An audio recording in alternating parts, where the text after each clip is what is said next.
All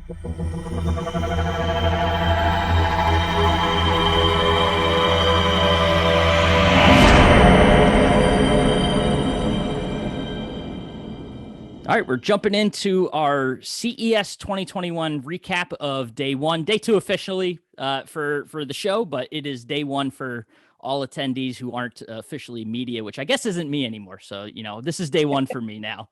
So I appreciate you guys. I got the CE team here from Nationwide Marketing Group joining us, and Lee, Randy, Hank, appreciate you guys taking the time. And before, I just want you to know this, I decided to break out a suit coat from the closet.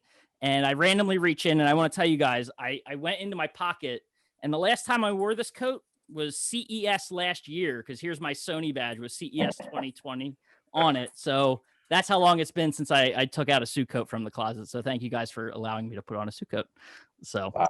Here we are. You had to tell yourself last year what it would be like. And yeah, it's a very different world we live in. But no, thank you guys, and we're going to do these recaps for the next couple of days, so we'll just get right to it. Biggest thing you saw day one for CES, Lee, we'll start with you. There was a lot of really great stuff. There was a lot of new announcements, product announcements, TV announcements, AI, robotics, and that's one of the great things about CES, right? Is there's just so much going on. It's overwhelming. Even if you're there in person, it always feels like there's never enough time. You can't see every booth. But I think, for the purpose of this recap, there were two things that stuck out in my mind, specifically pertinent to our membership, to independent retailers in general.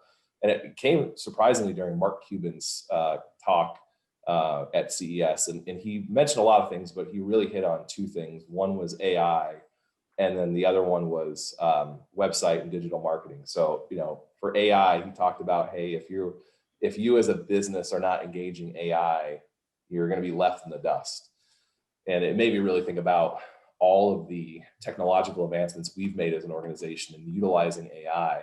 And a lot of our members may not even realize it. So, 2 years ago, we partnered and acquired retailer web services, RWS, that, right now we're fortunate, we're trusted to run over 3,500 websites for independent retailers, more than any other organization. In fact, probably more than all the other organizations combined.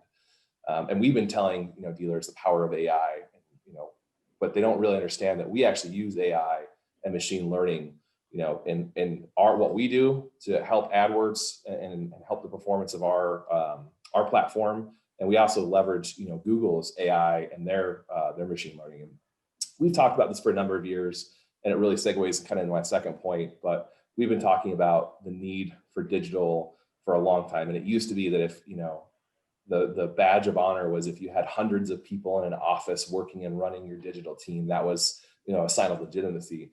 Now that's really a sign of, I don't want to call it failure, but it's a sign of, not keeping with the times, because the companies that are agile, the companies that are using AI, don't have massive teams. And the benefit of that is that your costs are a lot cheaper. And, that's why RWS continues to be put on a pedestal, not only with inside Nationwide, but what's great is, we've been beating that drum for a number of years, but now even Google has come out and said, hey, out of all the companies that host e-com out in the, kind of the wider universe, RWS is the number one that we recognize, not just for independent retailers, but just e-commerce in general. So it really made me think about that when Mark was talking about AI. And then the other thing said, if you don't have a digital presence, if you don't have a website, your business is dead. It doesn't matter where you are, what zip code you live in. If you are not engaged in digital and have a web presence and do e-commerce in 2021, you might as well just turn your lights off. So that's what this team is intimately focused on in this year. And so it was good to kind of hear that someone as smart as Mark Cuban is on board with that too.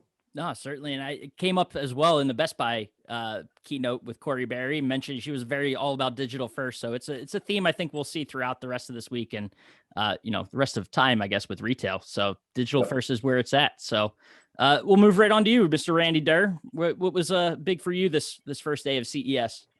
Yeah, for me, I had the opportunity to attend TCL's live session. TCL is one of our major television brands. They continue to grow leaps and bounds.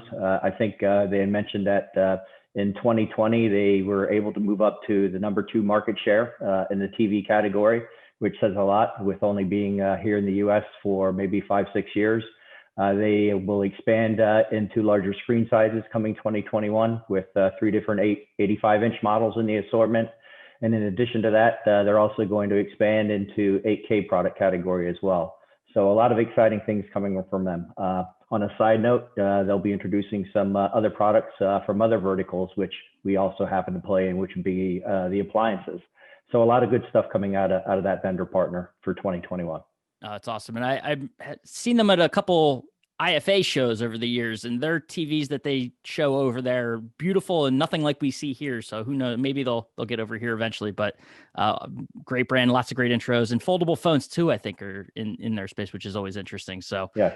All right, Mr. Hank Alexander, what caught your eye on this day one in virtual CES land?